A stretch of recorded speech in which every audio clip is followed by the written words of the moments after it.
आज वक्फ एक्ट संशोधन बिल पेश हो सकता है।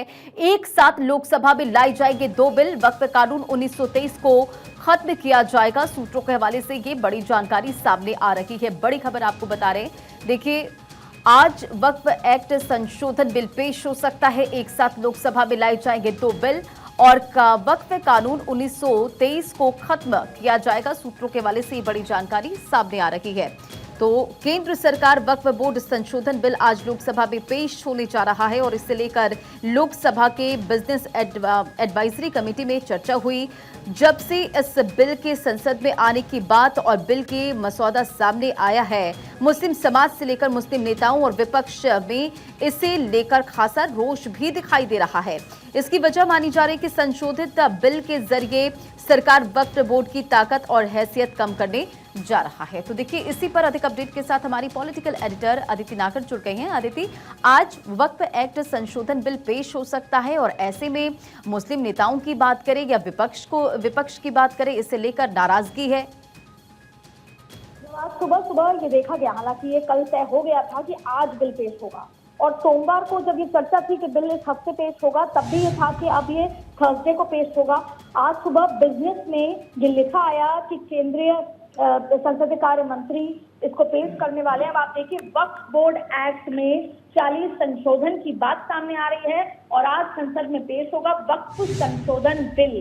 देखिए, बदलाव के लिए केंद्र सरकार आज संशोधन विधेयक लोकसभा में पेश करेगी, पर इससे पहले माना जा रहा है कि वो आज राज्यसभा में पहले पेश करेगी, फिर लोकसभा में पेश करेगी और संभवतः अगर इस पर जरूरत पड़ी तो इसको संसदीय देखरेख की कमेटी होती है, जिसमें तमाम जो सारे दल होते हैं वो कमेटी में भी इसको भेजा जा सकता है, यानी संसदीय कमेटी में भी इसको भेजा जा सकता है। लेकिन उससे पहले महत्वपूर्ण बात यह है कि आज राज्यसभा में इसको पेश होगा। आप देखिए, होगा क्या इसमें, वक्फ कानून 1950 के सेक्शन 40 को हटाया जा सकता है। अब देखिए, इसके तहत किसी भी संपत्ति को वक्फ की संपत्ति घोषित करना का अधिकार। दरअसल सरकार का ये मानना है कि ये जो वक्फ बोर्ड बनाया गया था, ये मुस्लिम समुदाय की संपत्ति की देखरेख के लिए बनाया गया था। लेकिन अभी जिस तरह की शिकायत लंबे समय से आई है, उसमें यह आया कि वक्फ बोर्ड ने मुस्लिम समुदाय की संपत्ति बिना किसी परमिशन के संपत्ति पर अपना हक जताया और ऐसे करते करते 9.5 लाख एकड़ जमीन पर देश की संपत्ति है वक्फ बोर्ड की। इसके अलावा भी 40 संशोधन है जिसमें महिलाओं की रिप्रेजेंटेशन का जिक्र किया गया है।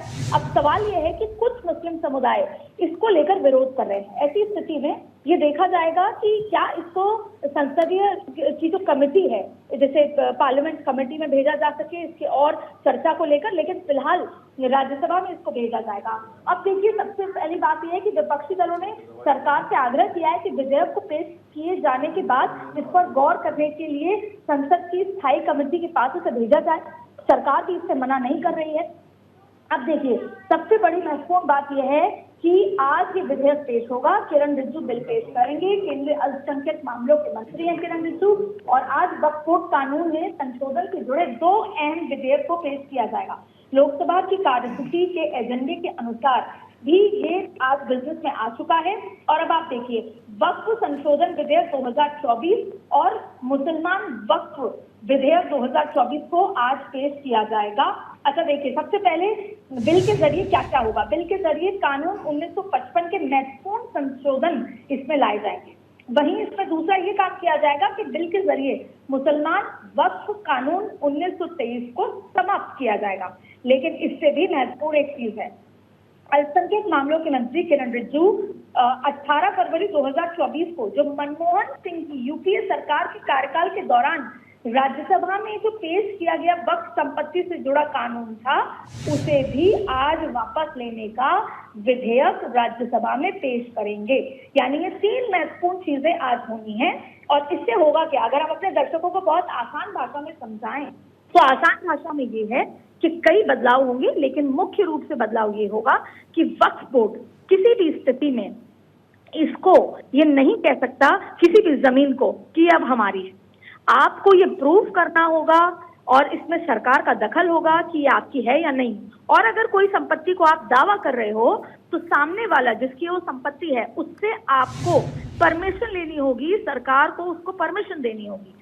तो जो मनमानी की बात सामने आ रही है तो यहाँ पर हट जाएगी। और उससे भी महत्वपूर्ण जिक्र अगर हम करें, क्योंकि जो सरकार की तरफ से जो बातें कही गई हैं उसका अगर हम यहाँ पर जिक्र करें कि सरकार क्या क्या करना चाहती है, तो वो अपने आप में बेहद महत्वपूर्ण है। जिस तरीके से सरकार का अगर राजनीतिक लिहाज से देखें तो सरकार का ये मानना है कि जब मनमोहन सरकार जा रही थी या कांग्रेस के दौरान कई ऐसी असीमित ताकतें वक्फ बोर्ड को दे दी गई थी जिनको अब कंट्रोल करना जरूरी है। और ये लड़ाई कोई हिंदू मुसलमान के बीच नहीं है।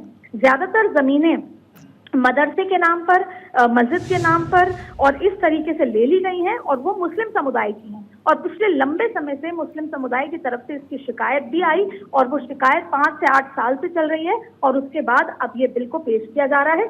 ये बात तय है कि आज इसको लेकर संसद में हंगामा होगा, क्योंकि आपने कल कैसे देखा नरेंद्र मोदी को इंटरनेशनल ओलंपिक्स में इंटरफेयर करने की बात कही गई और जिस तरीके से विनेश फोगाट का जिक्र हुआ तब भी इस पे संसद में वॉकआउट हुआ राज्यसभा और लोकसभा में। अब आज ये बिल आ रहा है, ऐसे में हंगामे की आज पूरे आसार है और यही चलते भारतीय जनता पार्टी ने ये तय किया, सरकार ने तय किया है कि सबसे पहले राज्यसभा में इसको पेश किया जाएगा, फिर कोशिश लोकसभा की होगी, वरना इसको समिति में भेज दिया जाएगा। और इससे वक्फ बोर्ड की वो ताकतें जो जरूरी नहीं है, जिससे कहीं ना कहीं किसी आम जनता का हक मर रहा है, उसको देखा जाए। वो खास तौर पर संपत्ति की निगरानी को लेकर, संपत्ति की सुरक्षित निगरानी को लेकर इस बिल को आज पेश किया जा रहा है। आप बिल्कुल राजनीतिक पहलू क्या है जरा ये भी आप समझाएं, क्योंकि देखिए बिल पर मुस्लिम समुदाय के अलावा जो राजनीतिक स्तर पर इसका विरोध हो रहा है और जाहिर तौर पर आज भी जब सदन में इस बिल को पेश किया जाएगा तो सदन हंगामेदार होने वाला है। मैं इससे पहले आपसे जिक्र करना चाहती हूँ कि जब पिछली सरकार का नरेंद्र मोदी 2.0 का आखिरी जब संसद था, उसके अंदर जब नए भवन में प्रवेश हुए तब महिला आरक्षण बिल पेश किया गया था और उस समय विपक्ष ने इसको एक उस तरीके से इसको दर्शाया था जैसे ये महिलाओं के वोट बैंक के लिए बिल पेश किया गया है। आपको मैं याद दिलाऊं, मैंने कुछ देर पहले 14 फरवरी 2014 का जिक्र किया था जब मनमोहन सरकार की यूपीए 2 में वक्फ बोर्ड को और ताकतवर बनाया गया था। उस समय भी मुस्लिम वोट बैंक को एकजुट करने के लिए कांग्रेस ने ये किया और ये आरोप सरकार की तरफ से है। ऐसे में अब इसको संतुलित करने के लिए ये किया जाएगा। अब आपने हंगामे का जिक्र किया, जाहिर तौर पे अगर हम इसको राजनीतिक चश्मे से देखें तो हरियाणा में चुनाव है, इसके अलावा महाराष्ट्र में चुनाव है, इसके अलावा झारखंड में चुनाव है, तीनों राज्यों में इसमें चुनाव होने हैं। और इसके अलावा जम्मू कश्मीर में हम उम्मीद कर सकते हैं कई राज्यों में उपचुनाव है और उत्तर प्रदेश की 10 सीटों पर उपचुनाव है। यहाँ सभी राज्यों में मुस्लिम समुदाय का बड़ा वोट बैंक है। अब कहीं ना कहीं जो कांग्रेस है या इंडिया गठबंधन है वो चाहेगा कि वो ऐसे मामले में उतना ही हंगामा करे और हंगामा करके मुस्लिम समुदाय को एक बार फिर पोलराइज करे। वहीं सरकार ये कह रही है कि इससे वोट बैंक का लेना देना भले ही ना हो, इससे एक संतुलन का, एक रेगुलराइजेशन का मामला है। इसको रेगुलराइज किया जाएगा कि कोई भी संपत्ति आप बिना पूछे और अपना हक, अपना दावा नहीं पेश कर सकते। लेकिन अगर वही मैंने कहा राजनीतिक चश्मा, तो आज इसको लेकर हंगामा होगा, विपक्ष दिखाएगा कि हम अल्पसंख्यक समुदाय के साथ खड़े हैं और वहीं सरकार इसको ठीक करने ये संशोधन इसलिए पेश कर रही है कि वो साफ साफ कहेगी कि एक तो मुस्लिम समुदाय की जो महिलाएं हैं उनको हमें ताकतवर बनाना है। और ठीक ऐसा ही हंगामा 3 तलाक बिल के दौरान आया था, ठीक ऐसा ही हमारा सब आया। और देखिए कहीं ना कहीं आपने ये भी गौर किया होगा कि पिछले कुछ समय में मुस्लिम समुदाय की जो महिलाएं हैं उन्होंने मोदी सरकार को वोट किया है। पर अभी आज का दिन बेहद महत्वपूर्ण है। संसद सत्र में बजट पर 20 घंटे चर्चा हुई, तब भी खींचतान हुई, राहुल गांधी को हमने देखा, लेकिन ये दिन और ये बिल बेहद महत्वपूर्ण है जहां पर बिल्कुल। और देखिए विपक्ष इसे लेकर पूरी तरह से माहौल तैयार कर चुका है। हालांकि जब सदन की कार्यवाही शुरू होगी तो तस्वीरें देखने वाली होगी। तमाम जानकारियों के लिए शुक्रिया।